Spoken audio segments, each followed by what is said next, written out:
The Menace of Egalitarianism. Written by Llewellyn H. Rockwell, Jr., originally published October 8, 2015 on Mises.org. A sharp Martian visiting Earth would make two observations about the United States, one true, the other only superficially so. On the basis of its ceaseless exercises in self-congratulation, the U.S. appears to him to be a place where free thought is encouraged, and in which man makes war against all the fetters on his mind that reactionary forces had once placed there. That is the superficial truth. The real truth, which our Martian would discover after watching how Americans actually behave, is that the range of opinions that citizens may entertain is rather more narrow than it at first appears. There are, he will soon discover, certain ideas and positions all Americans are supposed to believe in and salute. Near the top of the list is equality, an idea for which we are never given a precise definition, but to which everyone is expected to genuflect. A libertarian is perfectly at peace with the universal phenomenon of human difference. He does not wish it away, he does not shake his fist at it, he does not pretend not to notice it. It affords him another opportunity to marvel at a miracle of the market, its ability to incorporate just about anyone into the division of labor. Indeed, the division of labor is based on human difference. Each of us finds that niche that suits our natural talents best, and by specializing in that particular thing we can most effectively serve our fellow man. Our fellow man, likewise, specializes in what he is best suited for, and we in turn benefit from the fruits of his specialized knowledge and skill. And according to Ricardo's law of comparative advantage, which Mises generalized into his law of association, even if one person is better than another at absolutely everything, the less able person can still flourish in a free market. For instance, even if the greatest, most successful entrepreneur you can think of is a better office cleaner than anyone else in town, and is likewise a better secretary than all the other secretaries in town, it would make no sense for him to clean his own office or type all of his own correspondence. His time is so much better spent in the market niche in which he excels that it would be preposterous for him to waste his time on these things. In fact, anyone looking to hire him as an office cleaner would have to pay him millions of dollars to compensate for drawing him away from the extremely remunerative work he would otherwise be doing. So even an average office cleaner is vastly more competitive in the office cleaning market than our fictional entrepreneur, since the average office cleaner can charge, say, $15 per hour instead of the $15,000 our entrepreneur, mindful of opportunity cost, would have to charge. So there is a place for everyone in the market economy. And what's more, since the market economy rewards those who are able to produce goods at affordable prices for a mass market, it is precisely the average person to whom captains of industry are all but forced to cater. This is an arrangement to celebrate, not deplore.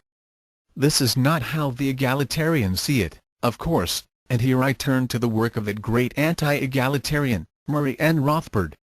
Murray dealt with the subject of equality in part in his great essay Freedom, Inequality, Primitivism, and the Division of Labor, but really took it head-on in egalitarianism as a revolt against nature, which serves as the title chapter of his wonderful book. It is from Murray that my own comments today take their inspiration. The current devotion to equality is not of ancient provenance, as Murray pointed out. The current veneration of equality is, indeed, a very recent notion in the history of human thought. Among philosophers or prominent thinkers the idea scarcely existed before the mid-18th century. If mentioned, it was only as the object of horror or ridicule. The profoundly anti-human and violently coercive nature of egalitarianism was made clear in the influential classical myth of Procrustes, who forced passing travelers to lie down on a bed, and if they were too long for the bed he lopped off those parts of their bodies which protruded, while racking out the legs of the ones who were too short. What are we to understand by the word equality? The answer is, we don't really know. Its proponents make precious little effort to disclose to us precisely what they have in mind. All we know is that we'd better believe it. It is precisely this lack of clarity that makes the idea of equality so advantageous for the state. No one is entirely sure what the principle of equality commits him to. And keeping up with its ever-changing demands is more difficult still. What were two obviously different things yesterday can become precisely equal today, and you'd better believe they're equal if you don't want your reputation destroyed and your career ruined. This was the heart of the celebrated dispute between the neoconservative Harry Jaffa and the paleoconservative Amy Bradford, carried out in the pages of Modern Age in the 1970s. Equality is a concept that cannot and will not be kept restrained or nailed down. Bradford tried in vain to make Jaffa understand that equality with a capital E was a recipe for permanent revolution. Now, do egalitarians mean we are committed to the proposition that anyone is potentially an astrophysicist, as long as he is raised in the proper environment? Maybe, maybe not. Some of them certainly do believe such a thing, though. In 1930, the Encyclopedia of the Social Sciences claimed that at birth human infants, regardless of their heredity, are as equal as Fords. Ludwig von Mises, by contrast, held that the fact that men are born unequal in regard to physical and mental capabilities cannot be argued away. Some surpass their fellow men in health and vigor, in brain and aptitudes, in energy and resolution, and are therefore better fitted for the pursuit of earthly affairs than the rest of mankind. Did Mises commit a hate crime there, by the standards of the egalitarians? Again, we don't really know. Then there's equality of opportunity, but even this common conservative slogan is fraught with problems. The obvious retort is that in order to have true equality of opportunity, sweeping government intervention is necessary. For how can someone in a poor household with indifferent parents seriously be said to have equality of opportunity with the children of wealthy parents who are deeply engaged in their lives? Then there is equality in a cultural sense, whereby everyone is expected to ratify everyone else's personal choices. The cultural egalitarians don't really mean that, of course. None of them demand that people who dislike Christians sit down and learn scholastic theology in order to understand them better. And here we discover something important about the whole egalitarian program: it's not really about equality. It's about some people exercising power over others. At the University of Tennessee this fall, the Office for Diversity and Inclusion explained that traditional English pronouns, being oppressive to people who do not identify with the gender they were assigned at birth, ought to be replaced with something new.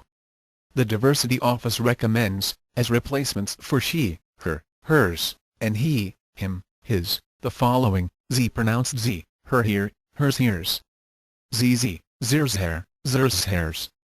And xez, zimjum, zers hair. When approaching people for the first time, students were told, we should say something like, nice to meet you. What pronouns should I use?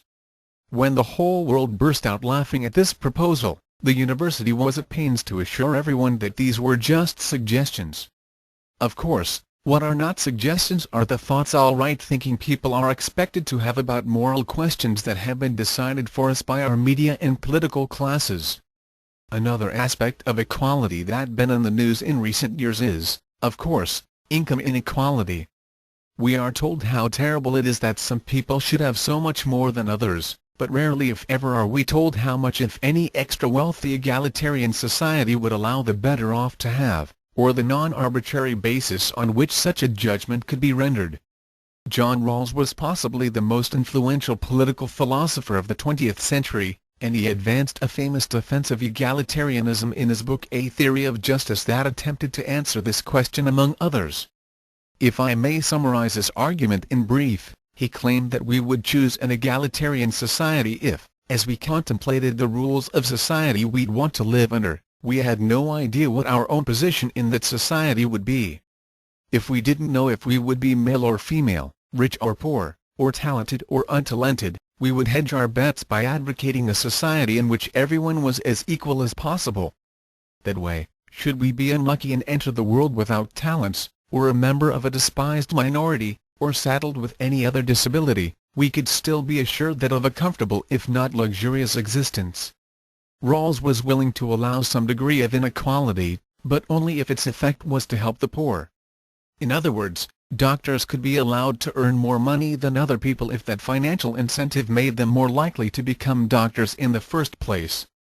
If incomes were equalized, people would be less likely to go to the trouble of becoming doctors, and the poor would be deprived of medical care. So inequality could be allowed, but only on egalitarian grounds, not because people have the right to acquire and enjoy property without fear of expropriation. Since no one in his right mind accepts full-blown egalitarianism, Rawls was bound to run into trouble. That trouble came in the form of his attempts to deal with equality between countries. Even the most dedicated egalitarian living in the First World does and seriously favor an equalization of wealth between countries. College professors who teach the moral superiority of egalitarianism during the day want their wine and cheese parties at night. So Rawls came up with a strained and unpersuasive argument that although inequality between persons was outrageous and could be justified only on the basis of whether it helped the poorest, inequality between countries was quite all right. He then proceeded to give reasons that inequality between countries was quite all right, even though these were the exact reasons he had said inequality between individuals was unacceptable. Even if egalitarianism could be defended philosophically, there is the small matter of implementing it in the real world. Just one reason the egalitarian dream cannot be realized involves what Robert Nozick called the Will Chamberlain problem. James Addison has called something like it the Day 2 problem. In Chamberlain's heyday, everyone enjoyed watching him play basketball.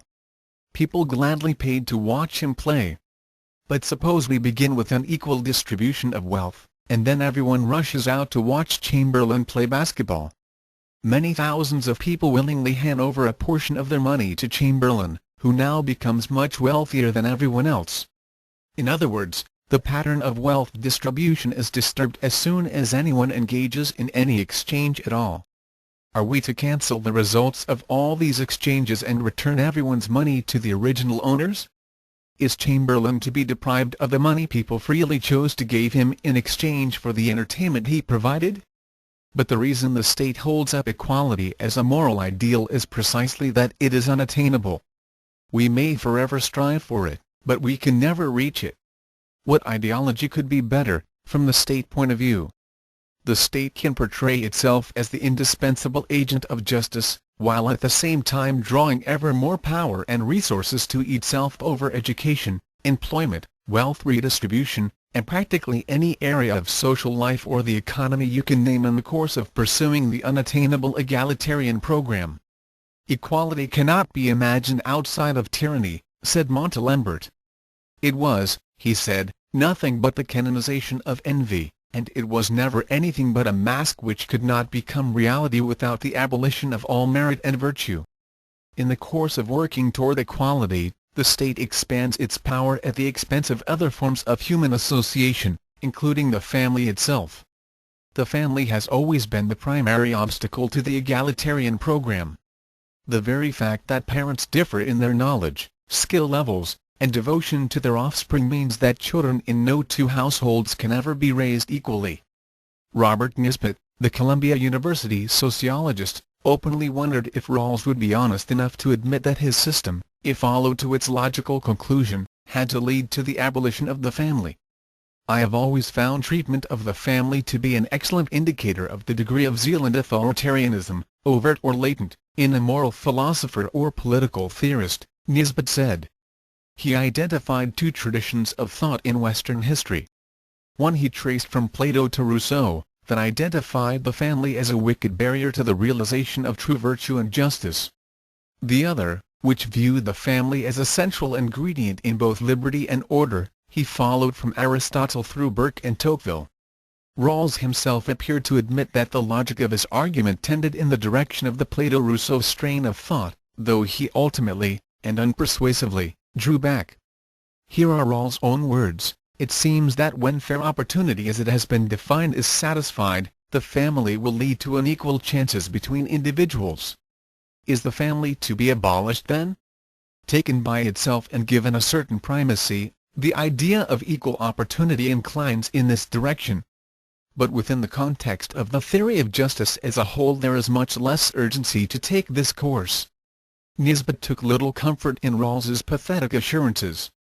Can Rawls, he wondered, long neglect the family, given its demonstrable relation to inequality? Rousseau was bold and consistent where Rawls is diffident. If the young are to be brought up in the bosom of equality, early accustomed to regard their own individuality only in its relation to the body of the state, to be aware, so to speak, of their own existence merely as part of that of the state, then they must be saved from what Rousseau refers to as the intelligence and prejudices of fathers. The obsession with equality, in short, undermines every indicator of health we might look for in a civilization. It involves a madness so complete that although it flirts with the destruction of the family, it never stops to consider whether this conclusion might mean the whole line of thought may have been deranged to begin with. It leads to the destruction of standards, scholarly, cultural, and behavioral. It is based on assertion rather than evidence, and it attempts to gain ground not through rational argument but by intimidating opponents into silence. There is nothing honorable or admirable about any aspect of the egalitarian program. Murray noted that pointing out the lunacy of egalitarianism was a good start, but not nearly enough. We need to show that the so-called struggle for equality is in fact all about state power, not helping the downtrodden. He wrote, to mount an effective response to the reigning egalitarianism of our age, therefore, it is necessary but scarcely sufficient to demonstrate the absurdity, the anti-scientific nature, the self-contradictory nature, of the egalitarian doctrine, as well as the disastrous consequences of the egalitarian program. All this is well and good. But it misses the essential nature of, as well as the most effective rebuttal to, the egalitarian program, to expose it as a mask for the drive to power of the now ruling left-liberal intellectual and media elites. Since these elites are also the hitherto unchallenged opinion-molding class in society, their rule cannot be dislodged until the oppressed public, instinctively but inchoately opposed to these elites, are shown the true nature of the increasingly hated forces who are ruling over them. To use the phrases of the New Left of the late 1960s, the ruling elite must be demystified, delegitimated, and desanctified. Nothing can advance their desanctification more than the public realization of the true nature of their egalitarian slogans. The only Rothbardian word missing from that stirring conclusion is one of Murray's favorites, to bamboozle. It is that, above all, that needs to be done. The Mises Institute has accomplished many things over the years, advancing scholarship through our academic conferences and scholarly journals, educating students in the economics of the Austrian school, and reaching out to the public to give them a free education worth vastly more than what many people spend six figures for. But put it all together, and it amounts to perhaps the greatest debamboozling effort of all time. Once you understand the economics of the Austrian school and the philosophy of liberty in the tradition of Rothbard, you never look at anything, not the state, the media, the central bank, the political class, nothing, the same way again. Help us carry on our great debamboozling mission, as we devise more and more programs and outreach to the public, and provide a new generation of brilliant young scholars with the tools they need to resist and defy a regime that would intimidate us into silence. Their way is violence, envy, and destruction. Ours is peace, liberty, and creation. With your help, we can tear down the state's benign facade, which has bamboozled so many, and reveal for all to see that the only winner in the state crusades is the state itself.